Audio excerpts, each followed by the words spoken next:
কোরআনের রাজ কায়েমের জন্য হযরত উসমান কোরআন তেলাওয়াত করতেছিলেন। কোরআন তেলাওয়াতরত অবস্থায় উসমানকে জবাই করে দেওয়া হয়েছে। উসমানের রক্ত কোরআনের পৃষ্ঠায় রঞ্জিত হয়েছে। কথা বলেন ঠিক কিনা মুসলমান? এই কোরআনের জন্য মাজার মুআউযিজ বদরের ময়দানে জীবন দিয়েছে। এই কোরআনের জন্য ইমাম তাইমিয়া জীবন দিয়েছে। এই কোরআনের জন্য ইমাম বুখারী জীবন দিয়েছে। এই কোরআনের জন্য ইমাম শাফি জীবন দিয়েছে। এই কোরআনের জন্য ইমাম তিরমিজি জীবন দিয়েছে। এই কোরআনের জন্য আল্লামা সাইয়্যিদ কুতুব রাহমাতুল্লাহি আলাইহি জীবন দিয়েছে। এই কোরআনের জন্য আমাদের মাসলাকের ইমাম আজম আবু হানিফা 8টি বছর বাতিলের কারাগারে মানবতার জীবন যাপন করেছেন। এটি এমন একটি কোরআন যে কোরআনের জন্য খাব্বাব আর খুবাইব জীবন দিয়েছে। এই কোরআনের জন্য নবীর অসংখ্য সাহাবীরা জীবন দিয়েছে। এই কোরআনের জন্য হযরত আমির হামজাকে 70 টুকরো করা হয়েছে। এই কোরআনের জন্য যুগে যুগে উলামায়ে কেরাম কারাবরণ করেছে। এই কোরআনের রাজ কায়েমের জন্য কোরআনের পাখি আল্লামা সাঈদী 4 বছর মানবতার জীবন যাপন করেছে। এই কোরআনের জন্য আল্লামা সাঈদী জীবন দিয়েছে। ঠিক কিনা? ও মুসলমান, এমন সময় যদি তৈরি হয়ে যায় কোরআনের রাজ কায়েমের জন্য, কোরআনের জন্য কারা কারা জীবন দিতে পারবেন? দুয়া তুলে আল্লাহকে দেখায় দেন। এই কোরআনের জন্য হযরত ইউসুফ আলাইহিস সালাম কারাবরণ করেছেন। আল্লাহ রাব্বুল আলামিন বলেন,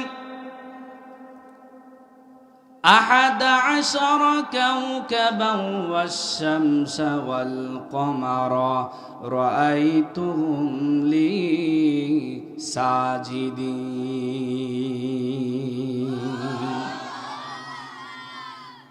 When Joseph said to his father, "O my father, I have seen in a dream 11 stars and the sun and the moon. I saw them prostrating to me."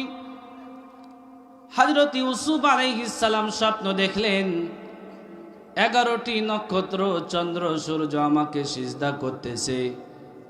হযরত ইয়াকুব আলাইহিস সালাম নবী, হযরত ইউসুফ আলাইহিস সালাম নবী, তার বাবা হযরত ইয়াকুব আলাইহিস সালাম নবী, তার বংশ পরম্পরায় 4 জন পয়গম্বর।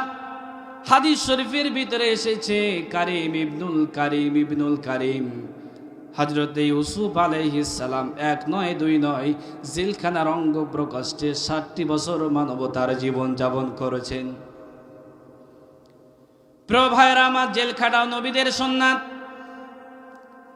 এজন্য আল্লাহ রাব্বুল আমিন বলেন, নবী করিম সাল্লাল্লাহু আলাইহি ওয়াসাল্লামের উপর কোরআন নামক পরশ পাথর অবতীর্ণ হয়ে গেল। আল্লাহ রাব্বুল আমিন ডাক দিয়ে বলে, হাবিব, মক্কার পরিবেশ পরিস্থিতি ভালো নয়, প্রকাশ্যে কালিমার দাওয়াত দেওয়া যাবে না, গোপনে গোপনে নিকট আত্মীয়দের মাঝে কালিমার দাওয়াত দিতে হবে। আল্লাহ রাব্বুল আমিন বলেন, ওয়াআযির আশীরাতাকাল আকরাবিন।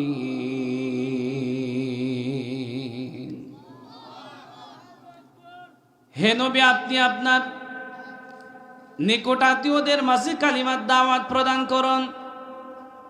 নবী করিম সাল্লাল্লাহু আলাইহি ওয়াসাল্লাম 3টি বছর গোপনে গোপনে দাওয়াত দিলেন। আল্লাহ পাক কোরআন আল কারীমের আরেকটি আয়াত নাজিল করে জানায় দিলেন, ফাসদা বিমা তুমার ওয়া আ'রিদ আনিল মুশরিকিন।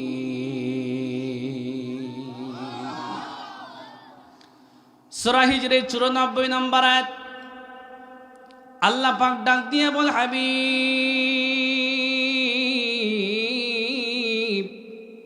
এতদিন আপনি গোপনে গোপনে দাওয়াত দিয়েছেন, আর গোপনে দাওয়াত নয়, এখন থেকে কোরআন আল কারীমের দাওয়াত হবে ওপেনে।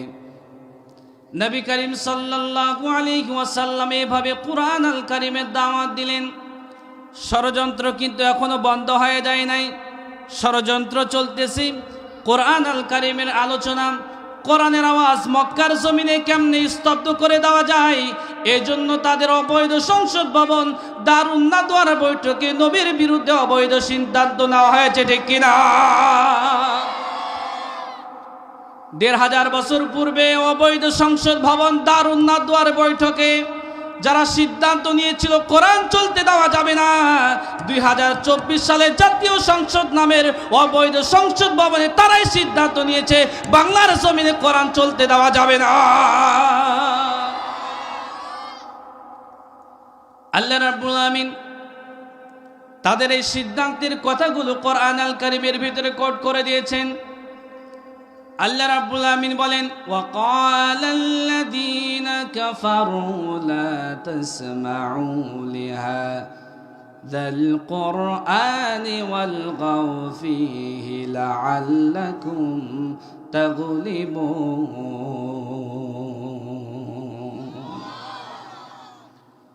সূরা হামিম সিজদা 24 নম্বর পারা 18 নম্বর পৃষ্ঠার 11 নম্বর লাইনে 4 নম্বর রুকু 26 নম্বর আয়াত। আল্লাহ পাক বলেন, হে নবী, দুনিয়ার কাফেরদের স্বভাব কোরআনের আওয়াজ শোনার পরে তারা বলবে কোরআন চলতে দেওয়া যাবে না। কি চলতে দেওয়া যাবে না? আর একটু জোরে বলুন। দুনিয়াতে গান বাজনা, ভিডিও, থিয়েটার, সিনেমা, যাত্রা, মদ, গাঁজা, ইয়াবা, হিরোইন, ফেন্সিডিল আছে না নাই? সব কিছু চলবে, আল্লাহর কোরআন চলতে দেওয়া যাবে না।